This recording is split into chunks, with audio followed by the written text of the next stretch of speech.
Okay. Les zones activées par Karen se situent là, au centre du cerveau, dans ce qu'on appelle le cerveau émotionnel. Un cerveau archaïque que nous partageons avec les mammifères et certains reptiles. Entre ces neurones naissent l'amour, la joie, mais aussi la peur ou la tristesse. Bref, le royaume des émotions et de l'inconscient. A normal brain would look actually fairly like this. Le cerveau émotionnel de Karen a été particulièrement sollicité pendant l'expérience, car les photos qu'on lui a montrées ont éveillé en elle du stress.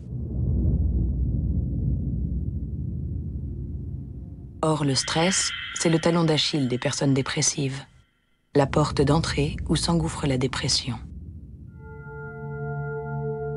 Le stress est géré dans le cerveau émotionnel par l'amygdale. C'est elle, le centre de la peur.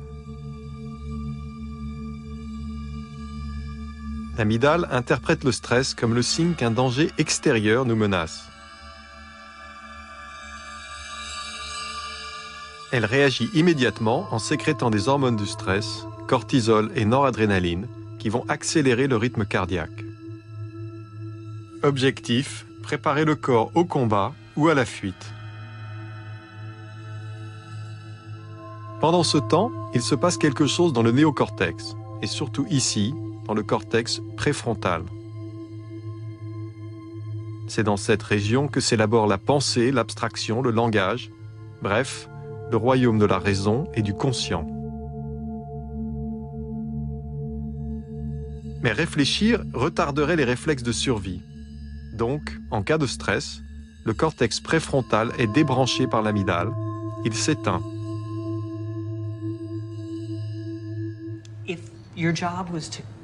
Imaginez que votre métier, c'est de compter les papillons et que vous êtes dans un bois.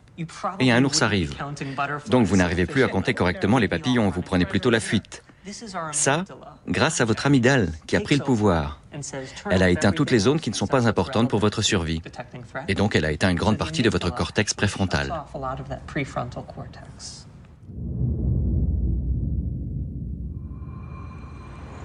Le problème, c'est que chez les personnes dépressives, l'amygdale est persuadée que le danger est permanent.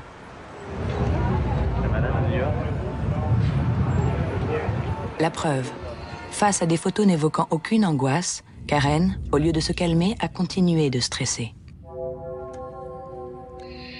Connectée partout dans le cerveau, son amygdale ici est anormalement active. Elle maintient un stress chronique. Et la dépression, c'est justement ce stress chronique sur lequel le cerveau a perdu tout contrôle.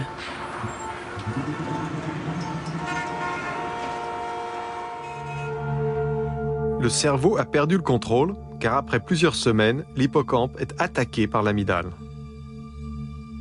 Or, le rôle de l'hippocampe est justement d'éteindre l'amygdale une fois le danger passé et de permettre au cortex préfrontal de se rallumer. Mais pendant la dépression, les hormones du stress augmentent tellement qu'elles finissent par détruire les neurones de l'hippocampe.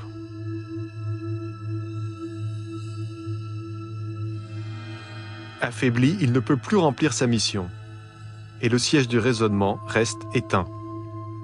Les personnes dépressives sont donc coupées d'une moitié d'elles-mêmes.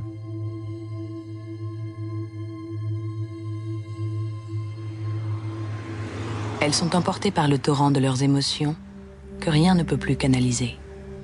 Ni volonté, ni recul, ni raisonnement.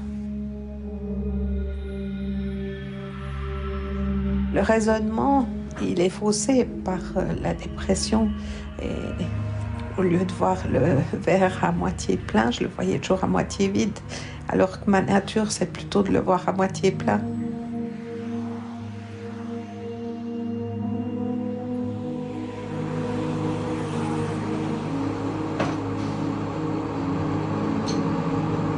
J'arrivais pas à raisonner mes émotions, j'arrivais pas à me motiver puis à me dire ben voyons Mélissa, lève-toi, fais quelque chose, prends-toi en main.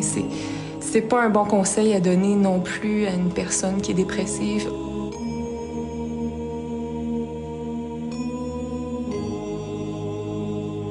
Étant donné que le jugement est altéré, c'est très difficile de se recentrer sur une voie vers le bien-être. Il n'y a rien à faire. On a besoin d'aide.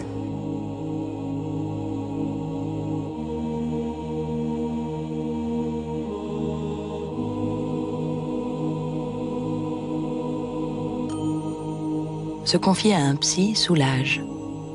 Mais jusqu'à quel point? Les avis divergent. Le problème de traiter la dépression par la psychanalyse, c'est que comme le montrent les études de neurosciences sur des patients déprimés, la région du néocortex responsable du langage est très sous-activée dans la dépression. Il est donc très difficile d'avoir accès au cerveau en passant par le langage chez les patients déprimés.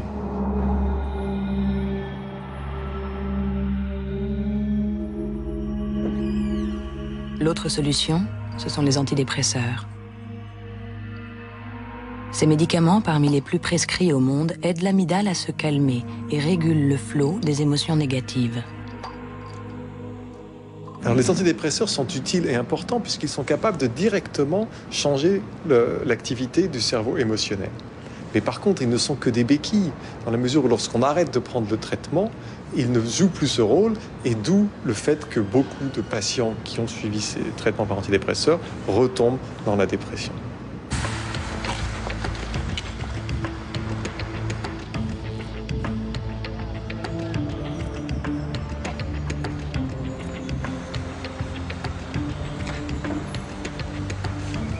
Certains psychiatres proposent donc des solutions différentes pour aider les personnes dépressives.